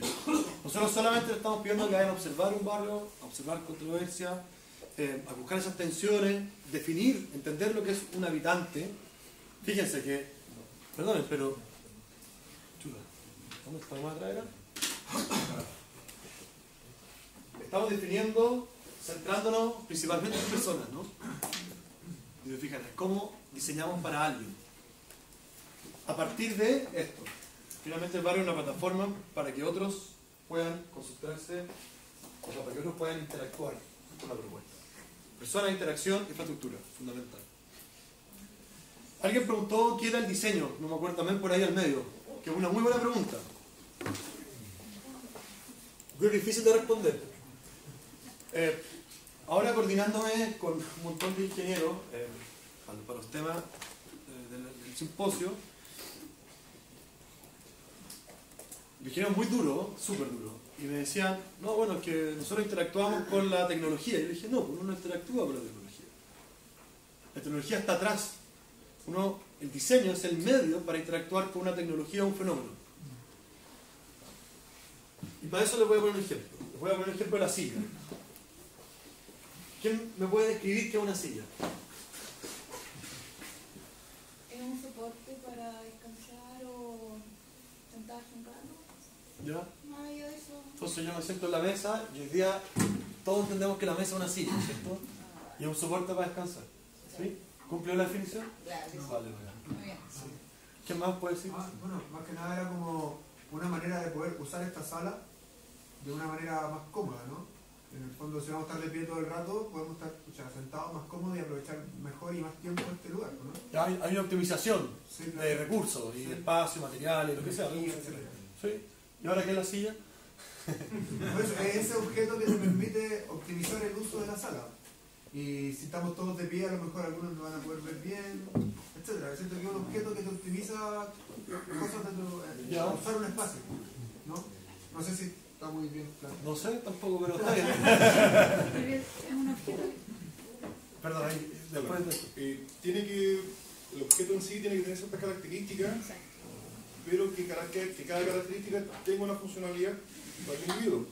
Por ejemplo, podemos definir que la silla tenga 4 o 5 patas, que puede tener o no ruedas, que tenga un respaldo, pero puede no tener apoyabrazos, por ejemplo. Aún así sigue siendo una silla, pero cada una de las características que dimos tiene una función principal. Podemos decir que la silla tiene patas, pero si tiene 3 patas y no se equilibra, no le va a servir al sujeto. Si tiene un respaldo que no es cómodo, tampoco le va a servir al sujeto, por lo tanto dejaría de ser una silla, podría ser cualquier otro invento. En este caso la mesa, ok, perfecto, tiene 4 patas pero no tiene un respaldo, tampoco es cómodo. A eso apunta mi ejemplo. Bien, por ahí algo se acerca. Yo quería decir lo mismo. ¿Sí? ¿Tú querías decir lo mismo? ¿Sí? Yo creo que está determinado por el uso que le damos. Una silla puede ser cualquier cosa, puede ser eso que vemos, puede ser la mesa o puede ser la calle, no sé, el uso que le damos. También podrías poner el computador arriba de la silla. Creo que también queda una... Pero tiene ciertas características que la sencilla y no... Cumple una función. ¿Cuál es esa función? Primero, que cumple con un diseño, cumple con un objetivo. Tú estás, digamos, la silla fue creada por un fin, que en el fondo es que tú estés cómodo dentro de un ambiente que lo amerita, digamos. Que, por ejemplo, una silla es justamente para prestar atención, por ejemplo, para que tú estés cómodo, para que puedas, qué sé yo, absorber esa información que te está dando. Y que obviamente sin un respaldo no sale una silla, porque tiene que tener algún tipo de diseño especial para que tú puedas obtener esa información o esa cosa que tú necesitas, digamos. Lo que tú estás describiendo es la interacción de la silla. ¿Cómo yo interactúo con ella? Esta silla, acá en este contexto, no sé si es la misma que ustedes tienen, pero es distinta a la que está en la sala de la escuela. Luego es distinta a una silla que está en la mesa del comedor. Sí. Es distinta a la silla donde se sienta un rey. Es distinta la silla a una silla de guagua. ¿Cierto? Pero son todas sillas. Ahora, la pregunta es, ¿esto es una silla? Sí. ¿Sí? ¿Por qué una silla? Así, solamente así, no hay... Porque construimos un lenguaje. Creamos como un consenso, un significado todos. Eso. Dale. Ayer lo dijeron, desde un conjunto de partes que se juntan justamente, y todo este conjunto, todo este sistema que se forma, todo este sistema posee justamente un nombre. Por ejemplo, si yo separo aquí mi BIC, este es el recipiente donde está la tinta, esta es la estructura donde yo tomo, pero solamente es un BIC o un lápiz si yo junto todas estas partes. Entonces eso también sucede con una silla. Es como un poquito lo que voy a hacer arquitectura, ¿cierto? Que es la relación entre las partes, entre la tectónica. Es algo como eso, pero esto es una definición muy personal, que todos los objetos tienen dos niveles de información. Una es la información implícita y otra es la información explícita. Luego lo vamos a profundizar un poco más adelante en la clase cuando tengamos ya que entrar a materia de diseño. La información implícita es la información que está embebida en el objeto. ¿Qué es lo que le hace ser eso y no otra cosa? Es lo que le hace ser silla y no mesa y no estufa. Porque parezca ridículo.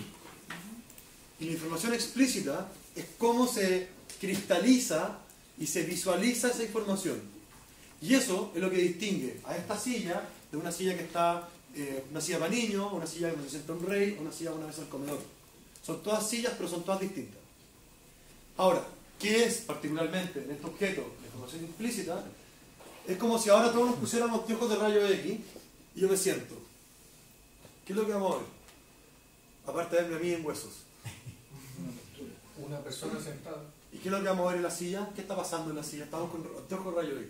La ergonomía que tiene ese objeto en el... ¿Ya? ¿Y qué es lo que empieza a aparecer en la ergonomía entonces? Hay un flujo de energía, ¿no? Yo peso 75, 76 kilos y estoy cargando estructuralmente los materiales, los estoy tensando. Y existe una disipación del peso de mi cuerpo hacia el suelo. Eso es lo que está pasando, un montón de partículas moviéndose por debajo. Y eso es la información, ¿no? Y yo puedo echar para atrás y estoy cómodo. Y encuentro una suerte de equilibrio. Eso es lo que está pasando. Y eso es ingeniería, ¿no? Un fenómeno. Pero el diseño viene a la segunda capa, a la explícita. Que esta silla, o que el diseñador, con el ingeniero tal vez, no sabemos, o tal vez un solo ingeniero, o tal vez un solo diseñador, o tal vez ni uno de los dos, haya tomado la decisión de que esta silla tuviera unas patas de estructura metálica, con un tipo de perfil particular, con un tipo de acolchado, con un color, con una materialidad. Eso es la información explícita. Son las variables de diseño. Materialidad, forma, por la forma queda condicionada también a ese fenómeno que está acá. Colores, texturas, sabores, ¿por qué no olores? Pero me estás hablando del caso, haciendo diferencia de silla con la del bebé. Me estás hablando de esa silla. Ya, vamos a tomar esa referencia. Esa silla que está acá con un fin para escribir o redactar un documento. Entonces vamos a utilizar otras palabras. Entonces esa silla tiene un diseño ergonómetro adecuado.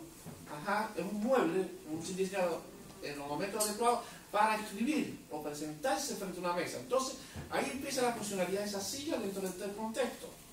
Diste la clave. Es la segunda, lo que quería explicar justo ahora.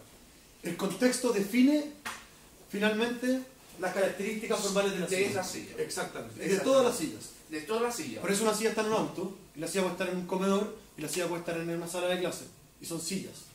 El contexto define, ¿cierto?, la materialidad y la forma final. Eso diste justamente el clavo. ¿Se entiende? Información implícita, explícita y contexto. Y luego, ¿qué es lo que viene? Una capa permeable que no logra penetrar o generar interacciones entre ese fenómeno, esa información implícita y el contexto. Pero en el contexto hay alguien que es un usuario, una persona. Es alguien que es capaz de interactuar con él. Entonces nosotros sabemos que es silla porque desarrollamos un lenguaje para comprenderla que es silla. Y no necesitamos interactuar con ella a través de sus fenómenos para poder entenderla. Y la entendemos a través de sus formas. Y se crea lo que es el icono. Y hoy día la silla es un icono. Esta silla te la dibujan y es una silla. Para todo. ¿Cierto? Bueno, esa fue una explicación para poder hacerle entender que era algo así como y esta propuesta de interacción. Sí, simplificado, ¿no? Intenté profundizarlo un poco más. No era del objetivo, pero creo que no sé si se entiende la diferencia de percepción de qué es el diseño. ¿Sí? ¿No? Tal vez fui muy enredado, ¿sí? Que a mí no me quedó muy claro la parte implícita. La parte implícita. Implícita, es lo que está ocurriendo por dentro de la silla, a nivel molecular, las partículas, todas las fuerzas que están. Porque hay una sobrecarga, ¿no? Y si esta pata fuera de un palito muy delgado, es muy probable que si yo me siento se quiebra. ¿Cierto? Y si estuviera sobredimensionada, bueno, no va a pasar nada. Pero la sobredimensión también tiene que ver con una edición de diseño. ¿Cierto? Entonces es lo que está detrás del fenómeno que ocurre. El fenómeno que ocurre para que esa estufa funcione como estufa. Y ahora podemos tener 35 o 100 tipos de esa estufa a gas en Valle del Sódima, en cualquier lugar, también tomar con esta estufa. Son todas estufas a gas, tienen el mismo fenómeno, como funcionan, pero están diseñadas de manera distinta. Y tal vez hay unas estufas que van a funcionar, que están hechas como para piezas de niños, otras para el living, hay unas que parecen computadores, otras robots, ¿cierto? Pero son todas estufas. ¿Ok? Ahora, hay unos casos muy interesantes que les invito a revisar este proyecto, The Box Project de la University College of London, muy interesante, que trabajaron también con esta lógica de levantar información para digitalizarla. Lo bonito de este proyecto es que pusieron una serie de preguntas y encuestas a gente en un barrio en particular y tienen botones y la gente va votando y tomando decisiones. Me gustó, no me gustó, opino esto, opino lo otro. También, dentro de este mismo proyecto, de Vox Project, hicieron una suerte de máquina para poder escuchar a la gente, escuchar las preguntas, responder, y tú ponías y te regalaban una pelota antiestresante con los que respondían. Esto no es lo que vamos a hacer, pero sí un acercamiento, de entender que recoger información también requiere de ciertas estrategias. ¿Cierto? Tal vez dejar un formulario, preguntas acá, tal vez hablar con la gente de almacén de barrio, tal vez aprovecharse de infraestructura ya existente. Los tipos lo que hicieron para poder visualizar esta información, y con esto termino la presentación para que se organicen, es hacer una visualizar con pintura tipo tiza en el piso la información. Y hablaban de la felicidad, de la capacidad de vecindad, de la seguridad del barrio, y empezaron a verificar, graficar y manifestar la información. Otro proyecto de visualización de información importante, creo yo que es digital, por eso busqué referentes que no se acercan a lo que tienen que hacer, que es el proyecto Smart Citizen Kit, smartcitizen.ml, ¿vale? Donde hay datos valores de un sensor que están distribuidos en distintas ciudades del mundo y nos permiten visualizar datos para poder tomar decisiones. ¿Ok? Entonces, el dato finalmente y la visualización de ello nos va a permitir a ustedes poder descubrir con mayor precisión esa oportunidad proyectual de diseño. ¿Dudas? ¿Comentarios? ¿No? Entonces, la idea es que ahora se organicen, nos quedan cerca de 25 minutos, se organicen, aprovechen de conversar, discutir, armen los grupos, conversen, discutan sobre los posibles próximos pasos, y nosotros nos vamos a hacer llegar esta presentación a través de la TIVI, y la idea es que cumplan con estos 5, puede ser 5 láminas por grupo. Cada grupo va a tener cerca de no más de 5 minutos para poder presentar la próxima semana, martes de la próxima semana. No más de 5 minutos porque Andrés y yo hablamos mucho y le vamos a hablar 10 de vuelta, entonces vamos a intentar eternamente. Vamos a intentar regularnos, ¿vale? Así que eso. ¿Dudas sobre el encargo, sobre el ejercicio? El martes, ¿no es cierto? Porque dice miércoles. Sí, perdona, que hago taller los lunes y los miércoles, entonces tengo seriado los miércoles y el taller. Perdón. Entonces martes 10. El martes 10, para que la gente. ¿Es solo la presentación? Para solo la presentación. PowerPoint solamente. Sí. ¿A qué nivel hay que esperar este proyecto? ¿Algo definitivo que...? Las observaciones, pueden ser fotos, videos, bueno, algunas observaciones generales, las entrevistas, los resultados de ellas, algunos datos de consenso importantes, la perfección de arquetipos, como tener los perfiles de estos personajes, la propuesta, creo que puede ser un plano, una foto, un fotomontaje, algo rayado, que hable de la escala, definir algunos materiales. Si vamos a hacer una silla, la silla tiene que soportarse, no la podemos hacer de papel. O tal vez sí, si usamos muchos papeles en torno, ¿cierto? Entonces también la materialidad asociada a la escala. Busque materiales que sean maleables, fáciles de prototipar. Estamos hablando de intervenciones pequeñas. Es como un pequeño hackeo. Lo invito a ver una página de un curso.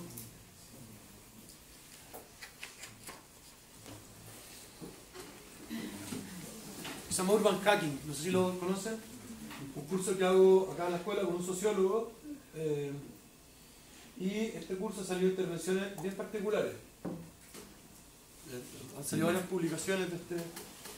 Uno de estos, aquí me voy a robar tiempo de organización, lo siento. Pero tiene que ver con, por ejemplo, visualizar.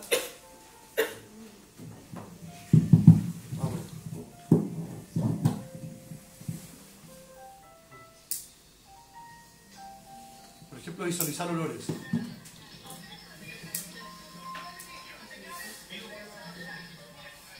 Entonces esto trabaja con el barrio de la chimba, que trabaja con las personas, con los locatarios y también con los clientes de estos locatarios. Hay unos pasajes ahí en Independencia donde venden un montón de productos de maní. No sé si estos maní tienen olores increíbles. Entonces la idea era asociar los olores a colores.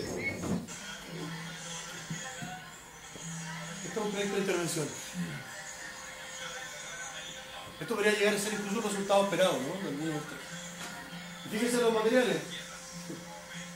Cuerdas de colores. Voy a adelantar un poquito para que...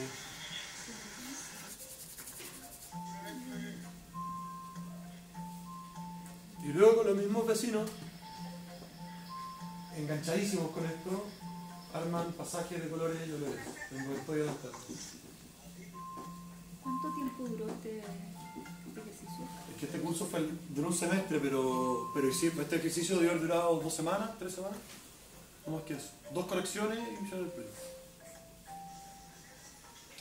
Entonces, indiferente, una celebración, ¿no? No sé si hay una imagen final. Y trabajamos con algunos locatarios, no todos se involucraron, no importa, lo importante es manifestar y expresar nuevas percepciones, nuevas experiencias en la ciudad. Y que Urban Hacking pareciera ser de que tiene un nombre bastante como digital, ¿no? Y le enseñamos a los estudiantes, pero lo dejamos libre. Otro proyecto bonito fue visualizar el lado B. Hay una guía en Barcelona que se llama la guía Lecul, no sé si la conoce. Hay varias ciudades que como la guía B de la ciudad, donde que indican de dónde comprar drogas, hasta dónde ir a comer, y dónde están los after, y dónde está todo el entramado oculto de la ciudad para turistas. Y este proyecto trabajaron con los mercados itinerantes del barrio. ¿Cómo, perdón? Entonces, hablando del contraste entre la formalidad de un mercado y la informalidad que puedan generar, o la informalidad que generan los inmigrantes a la hora de apropiarse. Entonces ellos trabajaron en este puente que conecta Barrio Rosa, si no me equivoco, con la Nueva Independencia, con los mercados. Y empiezan a entender que la dinámica urbana potentísima ocurría en este tipo de situaciones. Ahora, este proyecto terminó en algo que no era una intervención particularmente, hicieron todo un mapeo, parametrizaron toda la información. Después terminaron haciendo... Lo interesante está, ¿por qué parametrizaron la información? Básicamente porque por los tiempos y por cómo se movían los mercados itinerantes cuando eran expulsados por la policía, etc. Entonces, según el día, según qué tipo de comida tú querías comer, tú podías hacer distintos circuitos por la ciudad. Entonces hicieron esta pequeña guía, impresa, donde mapeaban las distintas horas, por lámpara a la hora, un pequeño mapa, y tú puedes recorrer la ciudad con esto. No una intervención, pero sí busca cristalizar en una controversia distinta. Otro proyecto muy interesante,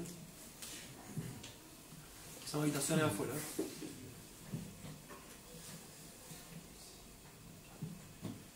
Buscaba poder visualizar la gente que vive en situación de calle en un barrio que es muy rico para la gente que vive en situación de calle.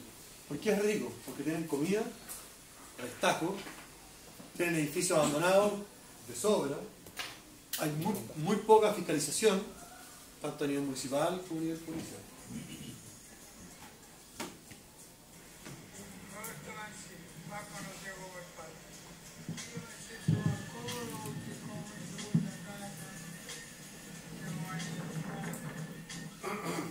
Entonces este proyecto co-crearon, co-trabajaron, hicieron todo un ejercicio, el video final de ellos no fue el mejor video, teníamos videos mejores, pero hicieron que esta misma gente en situación de calle apareciera a partir de dibujar y diseñar sus propias viviendas en los muros.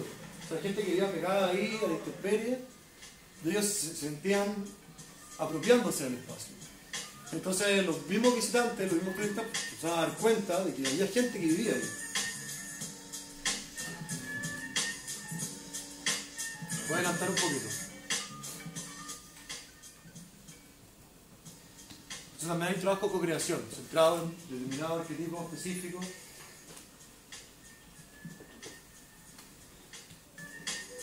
Estas son intervenciones muy simples. Lo bonito es que después de haber hecho esta intervención, que lo dejaron los estudiantes, dejaron que ellos mismos lo hicieran, al cabo de 2 semanas los tipos lo siguieron manteniendo, lo siguieron cuidando.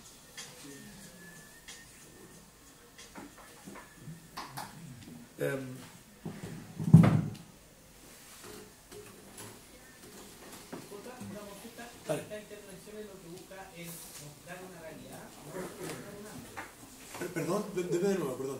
Esta intervención busca mostrar una realidad, no solucionar un ámbito de esa realidad. Es como, sí, es interesante.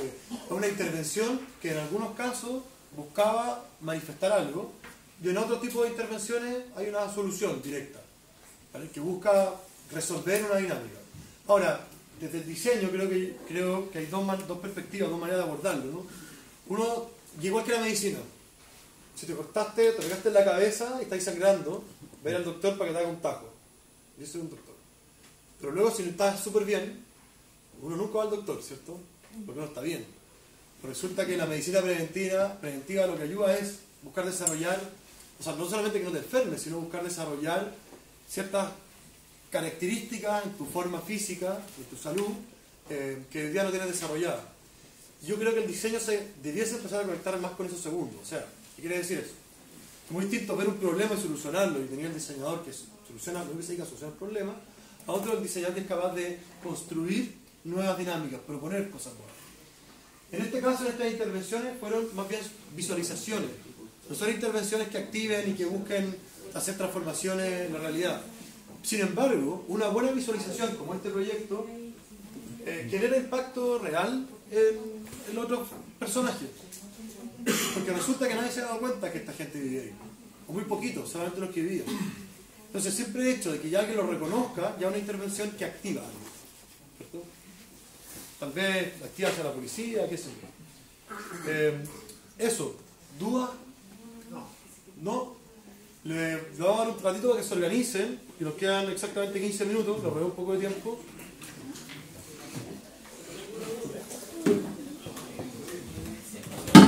Sí, perdón. Sí. No, si no me equivoco.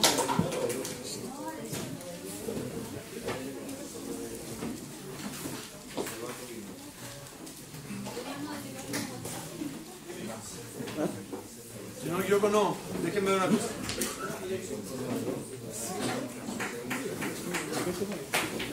No, el lunes tenéis clases con Javier.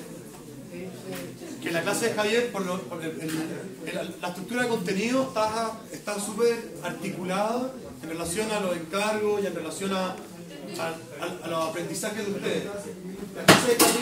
La clase de Javier Vergara, la clase de Javier, que es el director ejecutivo de la Fundación Ciudad Emergente, va a hablar de diseño urbano, comunidades, activismo y agricultura. Y tiene mucho que ver con esto que están trabajando ustedes. Entonces va a ser una buena clase, interesante. Luego vamos a tener el miércoles, el lunes, el martes, perdón, presentación, corrección de esto, que no necesita de mucho trabajo en el terreno. más bien una buena visita, tal vez pasar un rato, ir a tomarse un café o almorzar, que lo recorran entre grupos, discutan y ya nos van a tener preguntado. Y la idea es que lo presenten en el primer bloque y en el segundo puedan trabajar. Luego van a tener otra clase, vamos a estar acá Javier, luego una clase donde vamos a echar de trabajar y luego de la entrega. ¿De acuerdo? ¿Una pequeña duda? Sí. El tema que la controversia que mencionaste, que quiero abordar, también podría dar un ejemplo de una controversia como por ejemplo, tan fácil, los ejemplos que mostré anteriormente generan una respuesta a una controversia. Por ejemplo, algo más abstracto como puede ser el proyecto de los aromas, ¿no? ¿Por qué genera una controversia? Porque tú vas caminando por esa calle, ahí sí, como la gente, tú sientes olor a algo. Pero ese olor tú lo sientes en el espacio público cuando es algo que está en el espacio privado. Entonces la controversia era, bueno, hay una relación entre lo que se produce al interior y el visitante, el turista o el cliente. Entonces la controversia estaba en, oye, ¿cómo el espacio público puede recoger desde otras dimensiones los olores y construir una nueva infraestructura de la ciudad? Ahí se detectó una controversia entre olor y espacio público y la oportunidad de diseño estaba, bueno, que el olor sea una nueva infraestructura. Y terminó siendo en estas cintas de colores que puede sonar, insisto, muy sencillo, muy sutil, ¿cierto? Muy sensible también, pero a la vez bastante complejo. Si se fijan, miren esto, los tipos llegaron al principio como con 20 colores y el locatario elegía algunos, luego los clientes otros, se fueron cada vez perfilando más. Entonces la decisión de diseño no es vertical, es horizontal, ¿cierto? Es una nueva manera de diseñar. Estos estudiantes de diseño de cuarto a tercer año en este caso, podrían haber dicho, soy estudiante de diseño, tercer año, una buena universidad, voy y implemento mi diseño en vertical. Acá no, era pensar en las personas primero para entender cómo se podía diseñar. A partir de una situación, olor y espacio. ¿Se entiende? ¿Sí? Vale. Eso. ¿Vale? Organícense y a medida que van, o aprovechen los 10 minutos para conversar y nos quedan menos 7 minutos y luego ponen el dedo, por favor.